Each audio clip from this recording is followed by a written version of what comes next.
Bienvenidos a Conversando con CAF, un espacio dedicado a los temas más relevantes de América Latina y el mundo.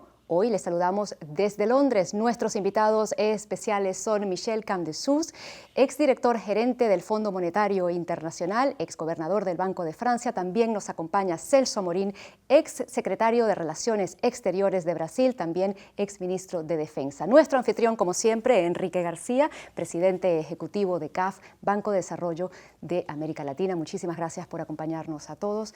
Y el tema del momento es la gobernanza global.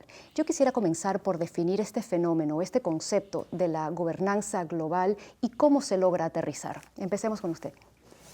Como economista debo de decir que el mundo ha cambiado hasta ahora y sigue cambiando tan rápidamente que queda claro que instituciones creadas al fin de la Segunda Guerra Mundial, es decir, casi 80 años detrás de nosotros, no pueden estar al tanto y responder a los desafíos de hoy, que son totalmente diferentes, un mundo totalmente diferente, un mundo cambiando rápidamente, un mundo con enormes desafíos ahora, peligros de crisis, peligros de desigualdades crecientes, cambio climático, peligros para la seguridad colectiva en el mundo. Todo esto implica un esfuerzo de la comunidad mundial para darse instituciones que puedan responder.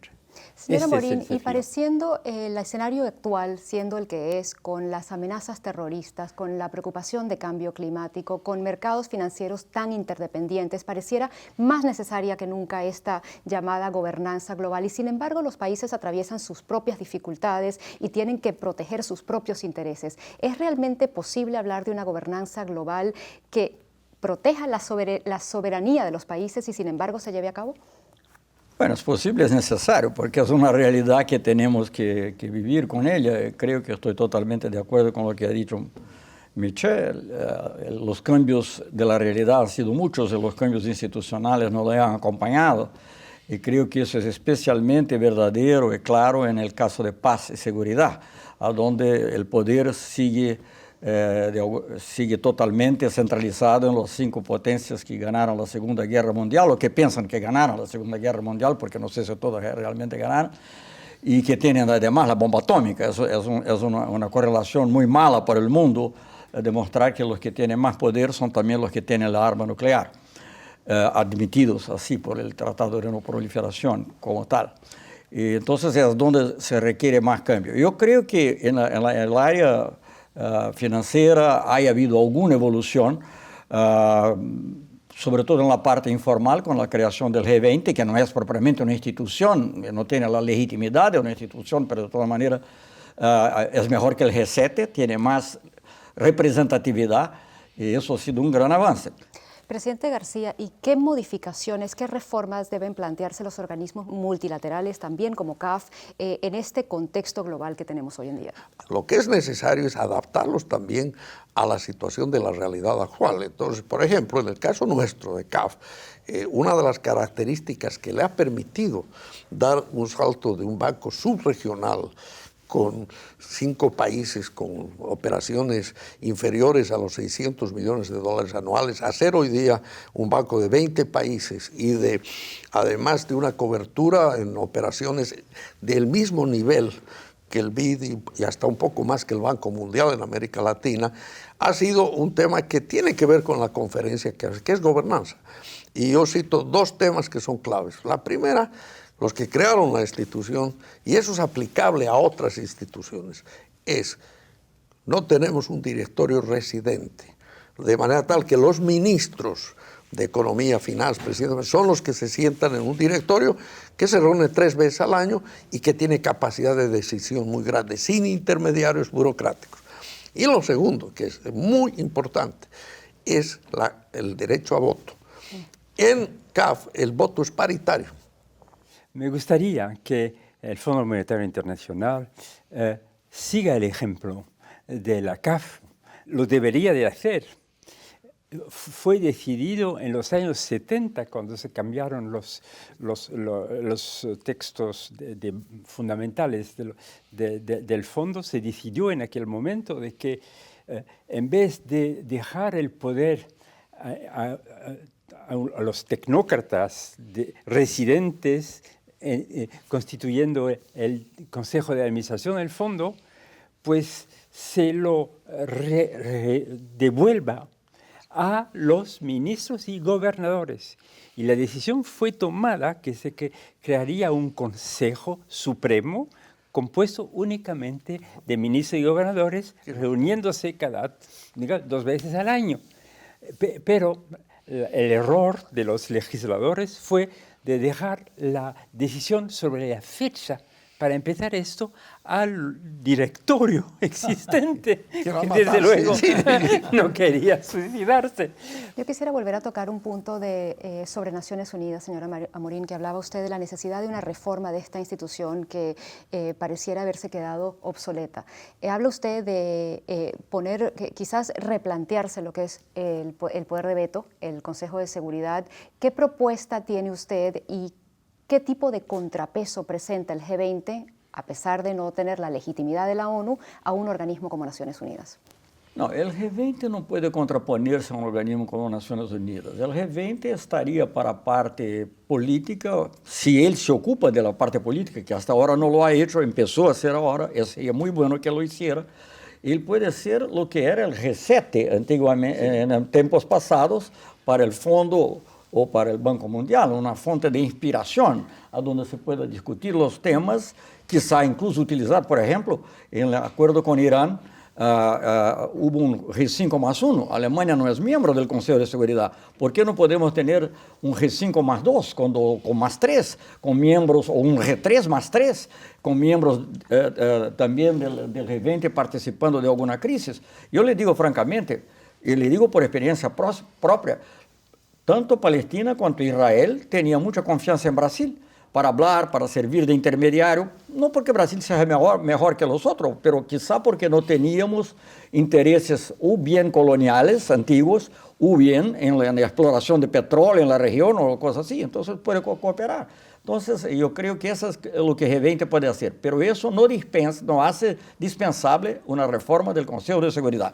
Y en cuanto al veto, es más o menos lo mismo que pasó con los directores, ¿no? De pedir a ellos que cambien, que eliminen su veto. Es difícil. Yo creo que hay 2 o 3 ideas que podrían quizá ayudar a limitar el veto. Una es, por ejemplo, es hacer obligatorio que el veto venga con una explicación que justifique el veto a la luz de la Carta de Naciones Unidas.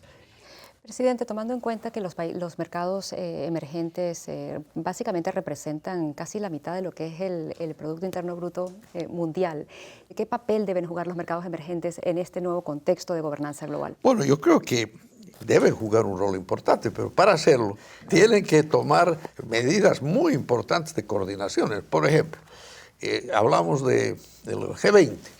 América Latina tiene en el G20 3 países. Ahora, la pregunta es si los 3 países, cuando van al G20, están coordinando entre ellos y están reflejando realmente una voz de América Latina. No estoy seguro que pase eso. Entonces, yo creo que un camino es fortalecer los mecanismos de coordinación interna. Y eso pasa por la calidad de las instituciones políticas dentro de la región. Señor Campdesus, en el escenario actual es imposible no plantear el papel de China en el escenario económico de este momento. Y para América Latina también es muy importante lo que es la economía brasilera. ¿Se puede establecer un paralelismo entre el efecto de la economía china en el mundo y el efecto de la economía brasilera en América Latina? Me parece difícil comparar las situaciones, aunque entiendo perfectamente la manera en que lo ve. Lo que ocurre en China hoy es desde luego, una transición difícil entre 2 modelos de desarrollo. Me parece que con visión apropiada, los chinos han decidido dar más importancia a la demanda interna y no depender exclusivamente de sus exportaciones. Esto a medio plazo será bueno para China y seguramente mejor para el mundo. Entre tanto, es duro para ellos y difícil para muchos países. Sobre el caso brasileño no me atreveré a hablar cuando tenemos aquí el experto número uno. No, creo que no es lo mismo exactamente, pero hay un impacto, no hay duda que el mercado brasileño es quizá el principal mercado para algunos de los países, sobre todo del sur del continente, ¿no? Pero yo quiero decir una otra cosa que me parece importante. El periodo de más gran transformación en la economía sudamericana, que inspiró después los escritos de Prebisch y todo, fueron los años 30, los años de recesión en el mundo, que impuso la industrialización de América del Sur. Y se discutió mucho en la época si debíamos o no industrializarnos. Y yo creo, para hacer, digamos, de una situación mala algo de positivo, y aquí la CAF tiene seguramente un gran rol para eso, y que tenemos que aprovechar ese momento.